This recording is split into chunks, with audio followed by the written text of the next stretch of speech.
sharing this tutorial because it is just so pretty for spring. I love a pop of color on the eyes. So let's start with the foundation. I'm going in with my Chanel foundation and really buffing this in with my Persona Conceal and Base Brush. And then going in with my concealer, which is by Make Beauty. It's super, super lightweight. So if you want like a no makeup, it's great for that. Then setting everything with my La Mer translucent powder. My favorites are La Mer and Givenchy. Those two are just so good. And then going in with my trusty multi-sticks. These are the Dream Sticks, which just won the Bustle Awards. I'm so excited for that. You have no idea.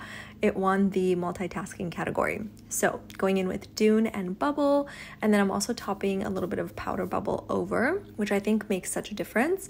And then going in with my brow gel. I love the Swipe Up in Warm Brown for me. And then for my eyes, I'm going in with this Lilac color by Charlotte Tilbury. I was trying to find it online, but I don't know why I couldn't find this exact color. For my sort of highlight, I'm going in with the Identity palette by Persona and using just some of the lighter colors to brighten the inner corners and the brow bone, and then just a little bit of plum eyeliner on the outer corners, curling my lashes as usual because it makes such a difference, and then going in with my mascara.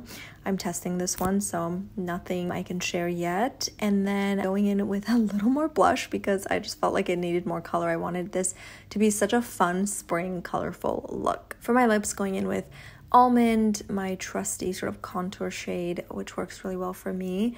And then going in with this beautiful YSL lipstick. Oh my god, this color is so pretty. And then topping with this Chanel highlighter just on the high points of my cheeks. I just love that packaging so much.